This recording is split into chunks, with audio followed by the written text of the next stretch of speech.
আসসালামু আলাইকুম রহমতুল্লাহ ওবরকাত। চোর ধরুন, চোরকে শায়েস্তা করুন। চুরির মাল ফেরত পেতে কী আমল করবেন, আজকে সম্পূর্ণ কিছু আপনাদেরকে বলে দেবো ইনশাআল্লাহ। আল্লাহ পাক রব্বুল আলামিন পবিত্র কালামুল্লাহ শরীফের মধ্যে 6663 আয়াত নাজিল করে দিয়েছেন।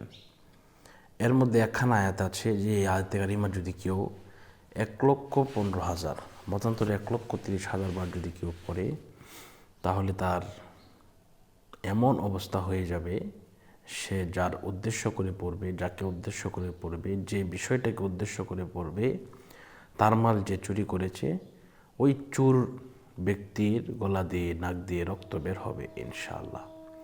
তো এটি হচ্ছে আসলে কোরআনের জাদু বা কোরআনের মুআজিজা।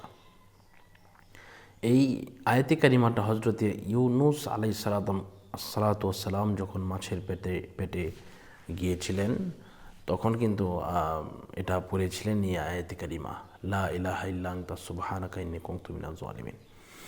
তো এখন আসুন আমরা কীভাবে পড়ব, কোন কায়দাতে পড়ব, কীভাবে পড়লে আমরা আমাদের বিষয়টা বুঝতে পারবো। তো বিষয়টা হচ্ছে, প্রথমে আপনাকে ওযু করতে হবে।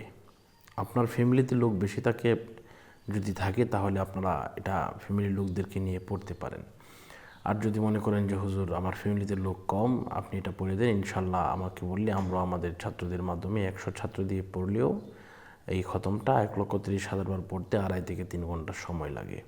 তো যারা যোগাযোগ করতে চান এই নাম্বারে যোগাযোগ করবেন 016-430-63744।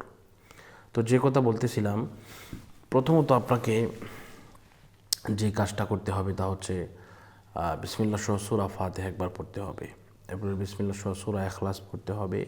কয়েকবার দুরূদ শরীফ পাঠ করার পরে আপনি এটা ইনশাআল্লাহ পড়া শুরু করবেন। এটা যখন 100 বার হয়ে যাবে, প্রতি 100 বার পর আপনাকে পড়তে হবে ফাস্তাজাবনা লাহু ওয়া নাজ্জায়নাহু মিনাল গাম্মি ওয়া কাযালিকা নুনজিল মুমিনিন। ইনশাআল্লাহ আপনি যদি এভাবে খতমটা পড়েন, আপনার মাল 3 দিন থেকে 1 সপ্তাহের ভিতরে আপনি আপনার মাল ফেরত পাবেন ইনশাআল্লাহ।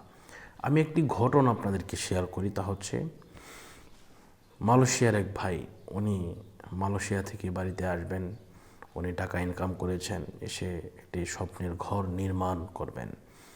তো উনি আসার আগের দিন টাকাটা তোলার পরে উনি একটু বাইরে গেলেন ঘুরতে, কেনাকাটা করতে। তো এসে দেখি যে টাকাটা নাই, উধাও হয়ে গেছে। তো উনি ইন্টারনেটের মাধ্যমে আলহামদুলিল্লাহ আল্লাহর কসম আমাকে ফোন দিলেন, আমি এটা পড়িয়ে দিলাম। তো আসলে বিষয়টা হচ্ছে আমরা উসিলা, দেওয়ার মালিক আল্লাহ, এটা বিশ্বাস করতে হবে। তো পড়িয়ে দিলাম, উনি সাথে সাথে টাকাটা পেলেন। আল্লাহ পাক সকলের মনের আশা কবুল করুন, পূরণ করুন।